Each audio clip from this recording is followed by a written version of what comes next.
I'm gonna get the audio working and I'll go now. So, I'm just here to record a video on how not to watch a movie.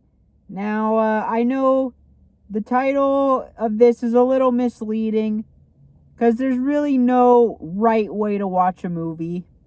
You know, I know David Lynch says you can't watch movies on your phone. That's just not true. I watch pretty much every movie I see on my phone. It's like, what? So homeless people just can't watch movies? Completely wrong there, David. But I'm sure most people wouldn't agree with that. But what I mean by how not to watch a movie, I'm gonna just talk about what pisses me off. Things people do when watching a movie. First thing is talking. I get it if you're with a group of people and you're all talking, you're watching a movie you don't really care about. Groups of people do that, whatever. But you gotta know the room. If you're watching a movie with someone who's just sitting there silently, enjoying the movie, taking it in, and you're sitting there making comments the whole movie, it comes off as very egotistical to me. Like you're basically saying like that your thoughts and opinions are more important than your friend enjoying the movie and being able to get absorbed in that world, and your friend being able to actually know what's going on in the movie. Because I mean, when you're talking and stuff, they're gonna miss dialogue, they're not gonna pay attention, they're gonna miss scenes. So it's just very rude. That's one way. Another way, pulling out your cell phone. If you're at home, take your phone out as much as you want. But if you're watching the movie with other people, especially in a movie theater, don't sit there on your phone. It's really distracting for the people around you, especially when the lights are dimmed.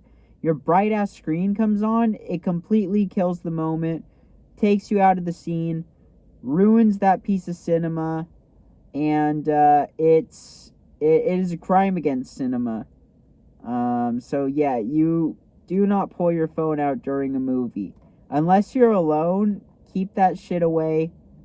And to add on to that, turn it off. Because who wants to have your phone ringing in the middle of a movie? Or like, even if you silence it, what if like an Amber Alert starts going off? Like, just no. So cell phones during a movie are a big no for me, unless you're alone. A lot of these don't apply if you're alone, obviously. If you're alone, do whatever you want. You're not distracting other people. Watch the movie how you want. But I think you should try to give it your full undivided attention. So yeah, phone away. Even when alone, it's better just to keep it away and focus on the movie as much as you can. I know, I'm guilty of it. Sometimes I play RuneScape when watching a movie.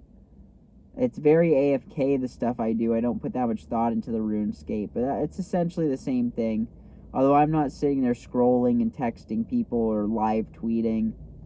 That's another thing, live tweeting during a movie. No, like, you're just spoiling the whole movie for anyone who follows you on Twitter and giving them a reason to not watch it. It comes off to me as like looking for an ego boost. I don't like live tweeting. I really think you should. I mean, put your thoughts on Letterboxd at the end if you want to put it anywhere. And put a spoiler warning, but don't spoil stuff for people who are just scrolling through Twitter. It's so rude. Like, they can't control what pops up on their feed, and it's just gonna make them want to unfollow you. I used to follow someone who would, like, anything they watched, they'd sit there tweeting about the whole thing and spoiling the whole thing. It's so rude. It's like one of the rudest things you can do. Don't live tweet during movies. Yeah, I think that pretty much is everything. Like pulling out the phone, talking. I know there was one earlier I mentioned that I'm blanking on now. I'm kind of tired because I'm doing this before bed, but I just wanted to get the idea out about, how not to watch movies. And also, I'll say this too. don't force it. If you're not in the mood to watch a movie, just pause it, come back later. You're not going to enjoy it if you're sitting there forcing yourself to get through it. If you really want to watch that movie, pause it and come back when you're in a better headspace. I know sometimes we're not in the right mindset to watch a movie. Or if you're just hating it, don't finish it. You're not obligated to finish movies. And yeah, I just think you shouldn't review it or anything if you don't finish it, but don't feel forced to. I mean, even if you spend money and you're in a theater, I've fallen asleep to bad movies so many times. I've fallen asleep to good movies because I'm just tired. And I'm in the theater, but I'm just tired and I have to sleep. Don't force yourself to stay up. It'll make you hate the movie. That's another thing I want to add on. You really got to be in the right mindset.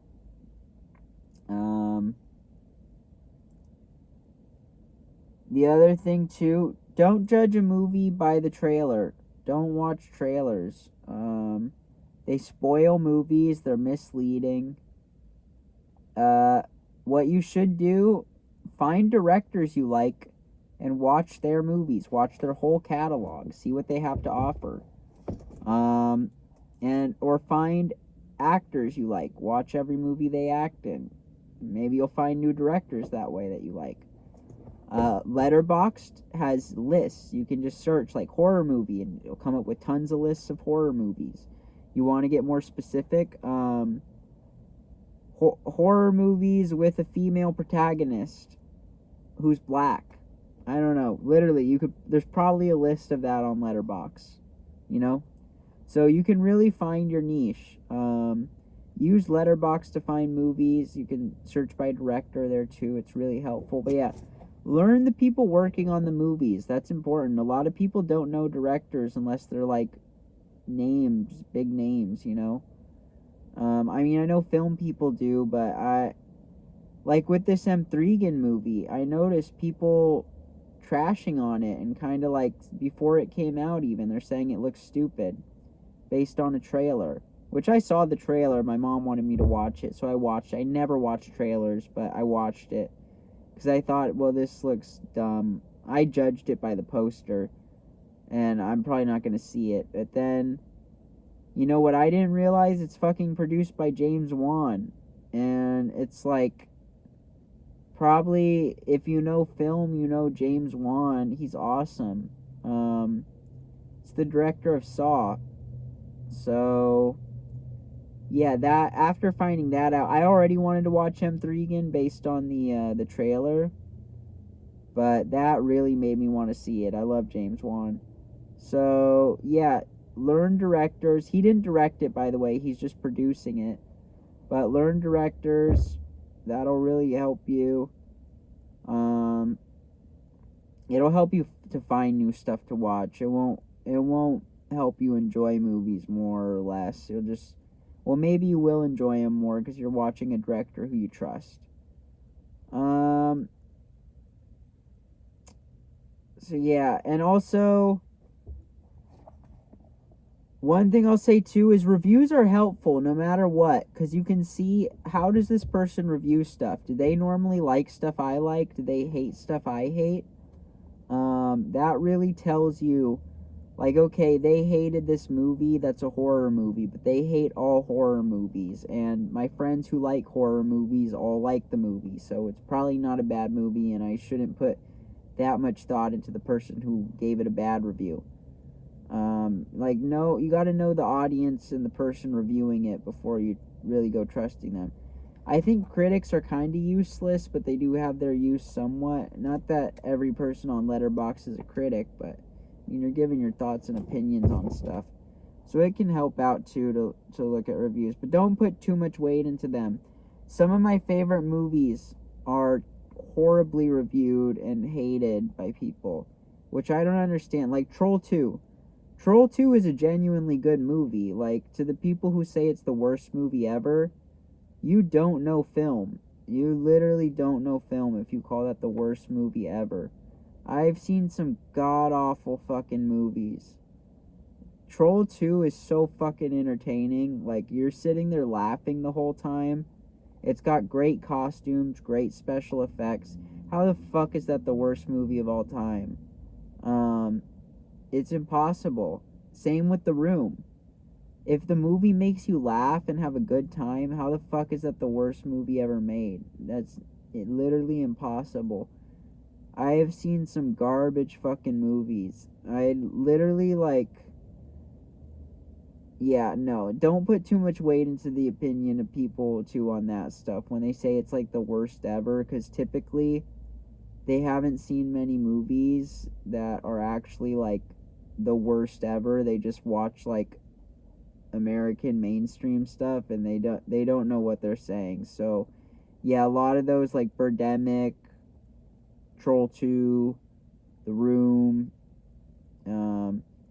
I feel like those are the big three, but there's other ones in that same vein that are called the worst movie of all time. They're almost always never the worst movie of all time. They're just movies that are cheesy, yes, and have unnatural acting, but they're also movies that are going to make you laugh so much and like have such a good time that like how is that the worst of all time? Anyways, that's something I feel really strongly about because it's also coming from people who they just don't understand it. They don't understand it, or it's not made for them. Like not every movie has to be made for you. That's another thing to recognize. Some movies are not made for you, and that's okay. I know, like me, I don't like romance movies. They're not my thing. But for some people, they like that stuff.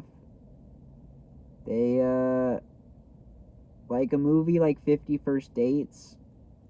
I've never seen it, but it doesn't appeal to me. I know I don't like romance stuff, and I don't like Adam Sandler comedies from that era. I like Adam Sandler, but the comedies he was making at that time, except Jack and Jill. I like Jack and Jill, but yeah, I don't like that. So 50 First Dates, I wouldn't watch that. Or like Forgetting Sarah Marshall. I just know I don't want to see that. I don't like romance movies, and also, that one just makes me think of my dad because my dad likes that movie and my mom, so I feel like I'm just kind of predisposed to not wanting to check it out. I trust my mom's opinion on stuff. My mom recommends me good stuff. My dad, I don't trust. I don't trust his opinions on movies.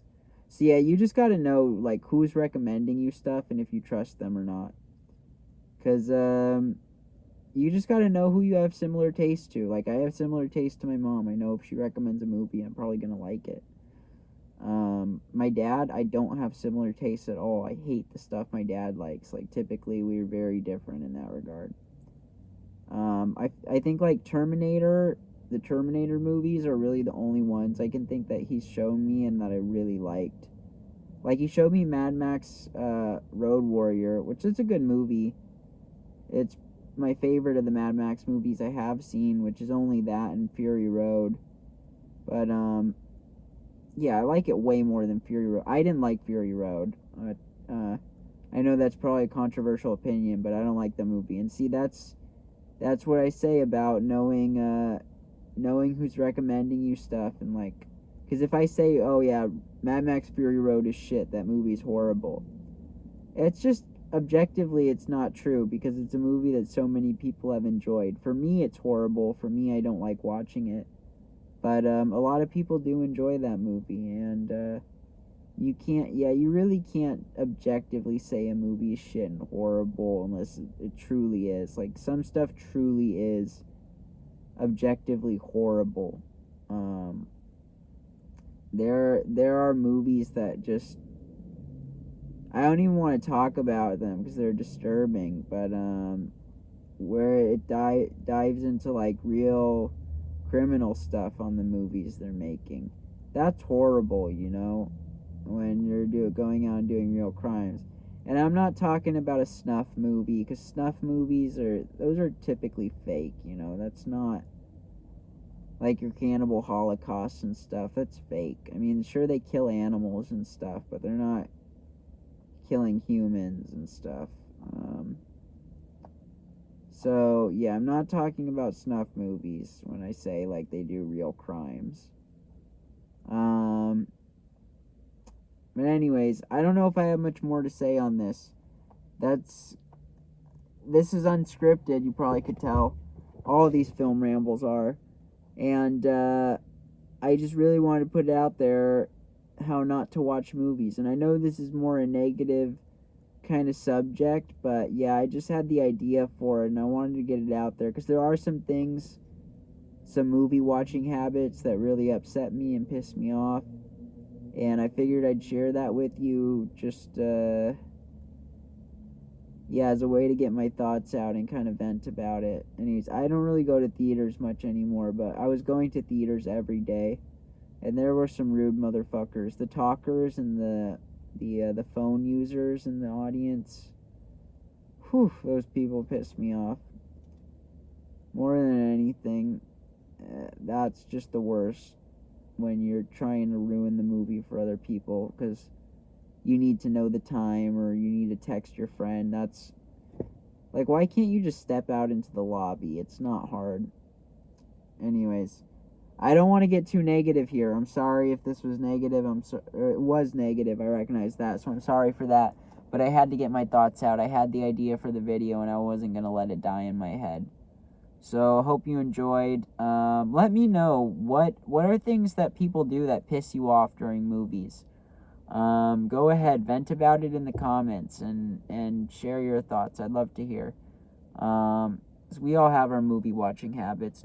I feel like no one really watches the movies the same as other people, because everyone is unique in their own way. I mean, we're all human, so we're all connected in that regard, right? We all live the human experience, but also we live different human experiences. No one's life is the same as another person's, and yeah, we all are gonna have different things that upset us, and for some, maybe they're upset if they can't talk during a movie, and that they need to talk during movies. I've watched stuff with people like that. I mean, I don't watch stuff with them again afterwards, but yeah, because if you're just talking through a movie, I'm not going to vibe with you. I'm probably not going to want to be your friend if that's how you're acting when we're watching movies and stuff.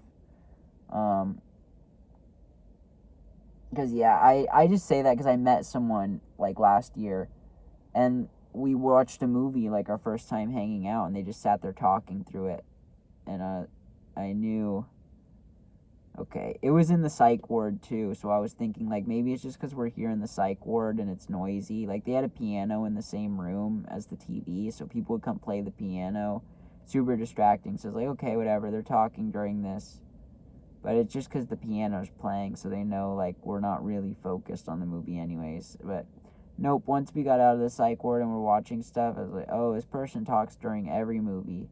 And they tell the dumbest, most unfunny, horrible jokes that just do not get a laugh out of me and make me very annoyed. So yeah, you just know. I feel like watching a movie is a great way to test a friendship and see, am I going to vibe with this person? Obviously, if you've known someone for a while, you don't need to fucking test your friendship. But I'm saying this for, like, the first time you meet someone, watch a movie with them.